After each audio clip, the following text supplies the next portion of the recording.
Like they just there, but they're not really there. You could tell that that something was lost along the way in their marriage. Like, and they got down the road together and they stayed together, but they're not really together. They're just in the same proximity to each other.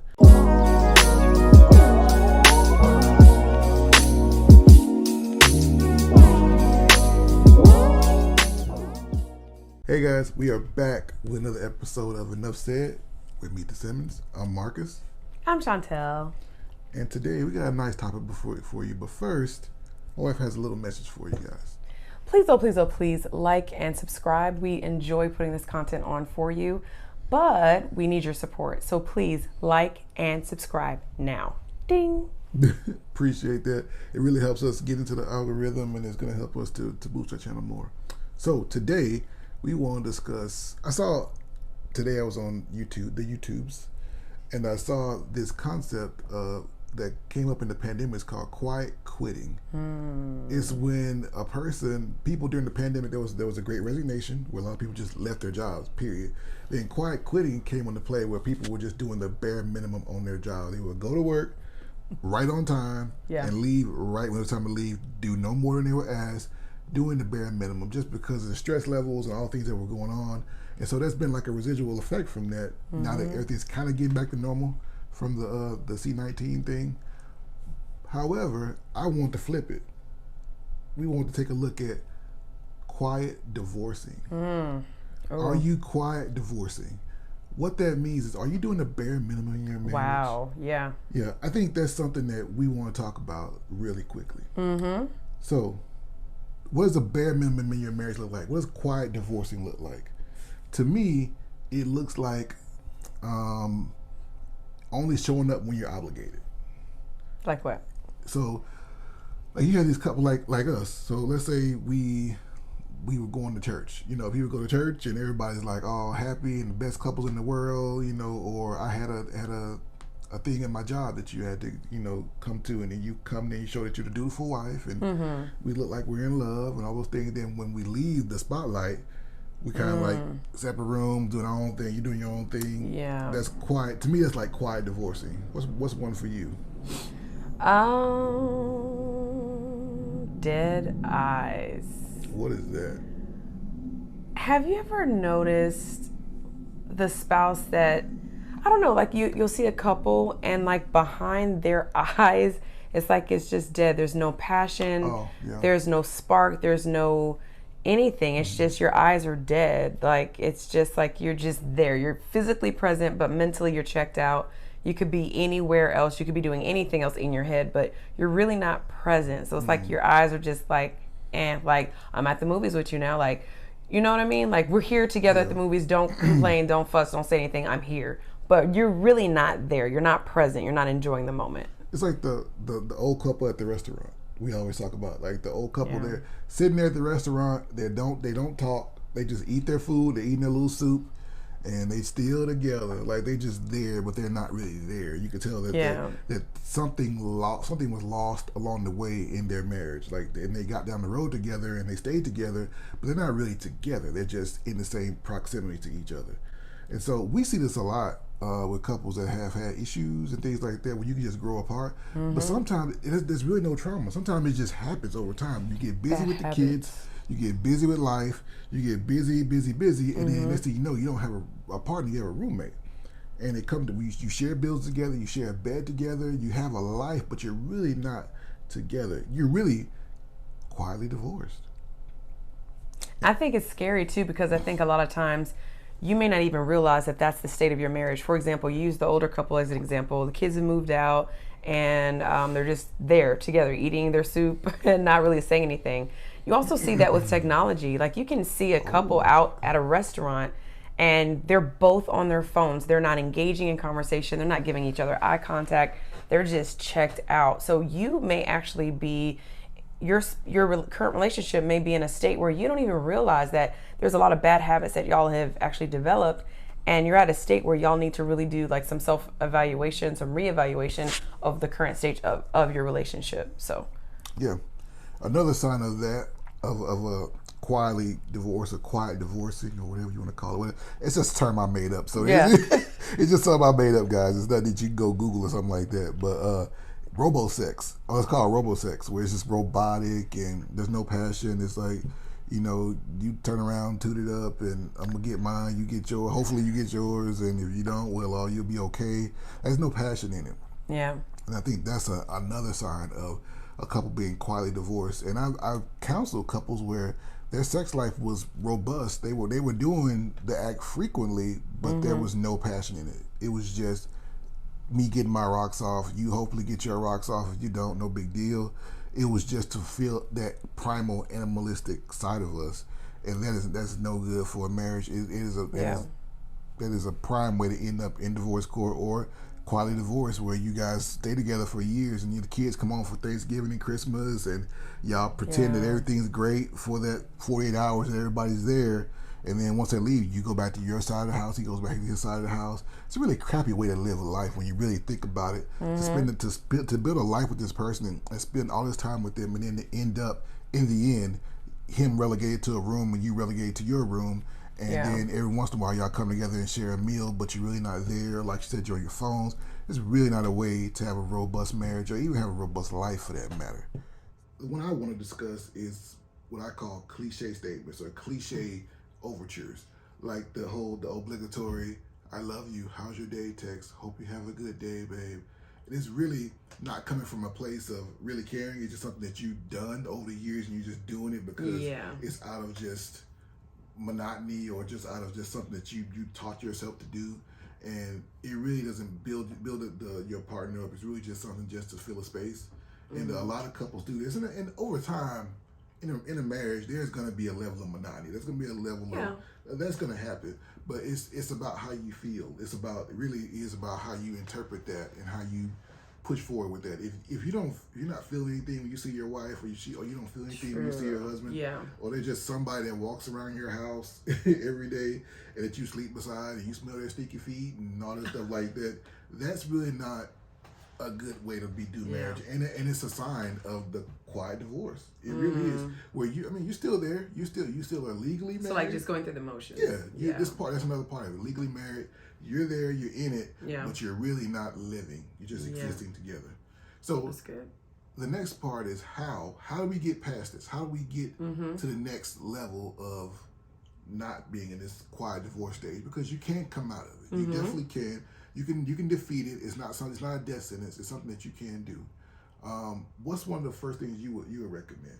I think a self-check-in is the first thing, because number one, you even have to be aware that there's a problem. So as you're noticing things about yourself, like for example, I'm at the movies with my husband, but I'm really not here. I'm really not enjoying being with you. Or when we're having sex, like I'm just like, okay, hurry up and finish. Like I'm not really in the moment wanting to be, the passion isn't there, the enjoyment isn't there, the joy factor period isn't there. So self-assessment, really trying to figure out, what am I doing wrong? What am I not doing?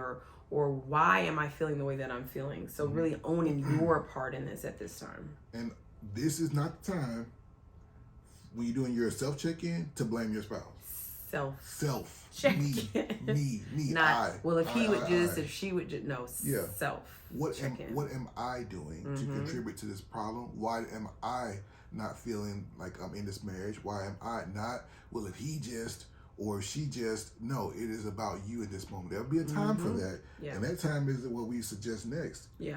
Couples check-in. I think you should check in with your spouse at least once a week. What do you think? At least, at a bare minimum. We check in almost daily lately just because of the situation with your employment and all the stuff going on with that. But we check in almost daily. And what a check-in looks like this. It looks like eye contact. How was your day today? It was good. No, really, how was it? Like, tell me something that happened, like a high-low high. Remember, we still did with our kids. Yeah, we did used to do that with our kids all the time. Because, kids when they become teenagers, they really don't talk a whole lot. They start to kind of go inward because they're processing so much information.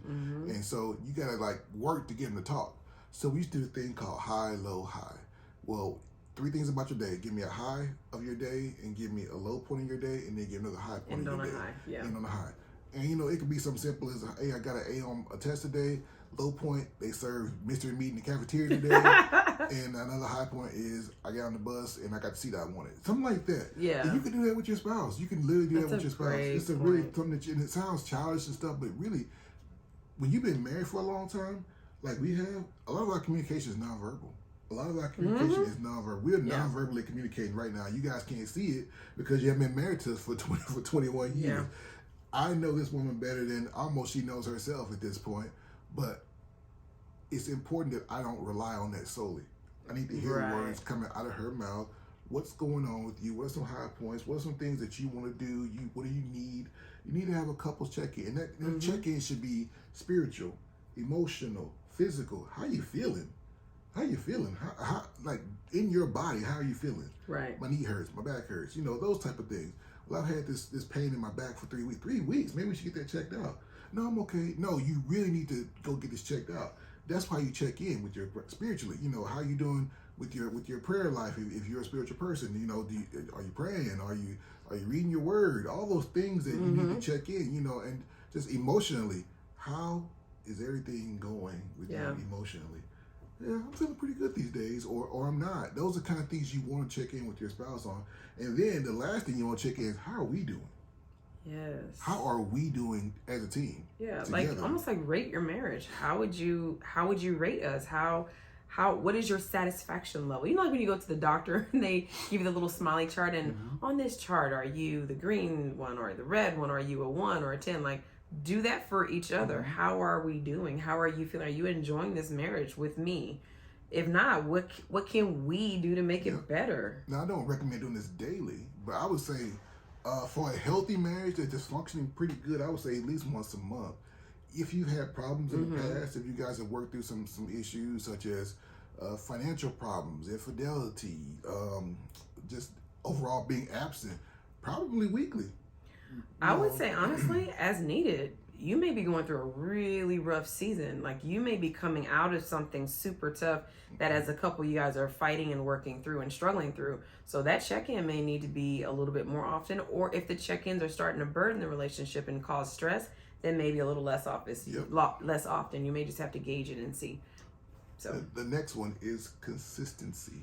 Consistency is the heir to any good relationship. People, as human beings, we like to know what's going to happen next. We like to know what's happening next. Unless you're watching a good movie, but your life is not a movie. You don't want to walk in your house every day and not know what's going to happen. That's great. Stress. Yeah, it's great for a movie, but it's not great in real life. So you want to be consistent, and 2 things you want to be consistent at is you need to have me time.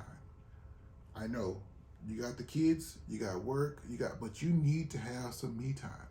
When we built this house that we're in right now, there was I had only one request, and one request only. What was that one request? Your media room. Yeah, I needed a like media a man room. cave. Yeah, and I don't really like the term man cave because I'm the king of this whole castle, so I'm not relegated to one room. But that's the alpha again. Okay. I didn't know that was gonna come. Really sorry, okay. that's the alpha in me. But babe. I wanted a room that was dedicated solely to me and my interests, and it was somewhere I could go. I call it my fortress of solitude for my Superman fans. Y'all knew what I'm talking about, fortress of solitude. Yes. I think we should still put that over the door. I think maybe so. But I wanted a place where I could go and I could just watch what I want to watch, be surrounded by things that I really like, and stuff like that. And I'm still in the process of fixing it up. I don't get to spend nearly as much time in as I want to. Not lately. Yeah, not at but all. But we will. We're working on it. But it was important for me that I needed my me time. I need time to read. I need time to rejuvenate. What about you? What's an important me time for you? Ooh, lately I've been liking to take baths. Like have some jazz on, maybe have a candle playing, and it's just a time for me to kind of unwind and kind of just think and just drift off and not have to focus on anything. I feel like the way that my life is set up right now is with my career. I'm a teacher, so I'm always go, plan. But it's the one moment where I finally don't have to think and plan. Yeah. I can just take my deep breaths, be mindful, and just sit there. So I would say bubble bath. Yeah, and I respect that. He'll make them for me. I'll make them for her. He'll be like, kids, get out, leave her alone, don't knock on the door. Like, he's so great about threaten our children.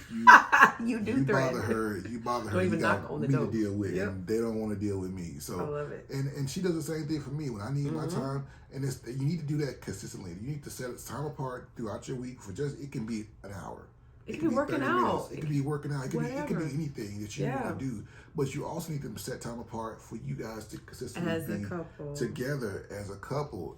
It could be taking a walk. It could be, hey, Saturday morning, let's go to McDonald's, or I wouldn't recommend McDonald's. Go get something healthy, But let's do us, if you got small kids, I know it's difficult and all those things, but you can do this, guys. You can do it. If it ain't nothing but taking a nap together when the kid is asleep. And y'all just hold each other until y'all go to sleep. Spoon and go to sleep. Yes. Yeah. Put the baby in the crib. Don't all this new age co-sleep and stuff. Whatever. I don't even get it. But you got a crib. Go in your crib. But you have a crib. Go to your crib. So, you got to make time for each other consistently. That's how you do it. That's how you break out of this cycle of quietly divorcing each other. And that's how you don't end up the couple sitting there eating your soup, with your dentures in and just not talking. Or texting and not paying attention to each other. Yeah, that's terrible. Yeah. It is. So the last one we have is you have to do what? Break the monotony. Yes, we talked about that in our second video. Yeah, we were talking about that monogamy is monogamous. Monogamy is monotonous. I'm sorry, it's monotonous. It's very, very monotonous. It can be, that's how you get here, because it's monotonous. You got to break the monotony up. And you break the monotony up not by going and spending a bunch of money, not by taking trips, flying out, and all this stuff that people talk about all the time. You break the monotony up by simply making it a point to do something that you don't normally do with your spouse, or to ensure that you set that time apart. That's how you do it. The monotony of marriage is actually a good thing because it builds security. I know what to expect. She knows what to expect.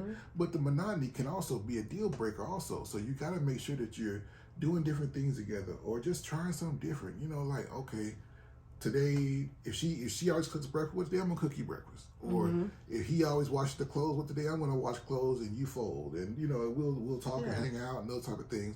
It doesn't have to be something that you spend an exorbitant amount of money on. Absolutely. To get you. And actually, those things really have proven not to work because you're so distracted by everything around you that you don't even focus on your partner. You like, okay, so true. They don't want to break the monotony. We going to Paris. You ain't gonna pay attention to your partner in Paris. You ain't gonna pay attention to the Eiffel Tower and everything else that's going to sites, and you can literally have a great time and not even really engage with your partner because you're there, you're in the moment. Yeah. So I recommend things around the house, little small things, taking a walk. Or going to the park. Going to the park and just sitting there. Remember why you married that person. So I think those are some things you want to be careful of. Remember, quiet divorce. Do not quietly divorce your partner.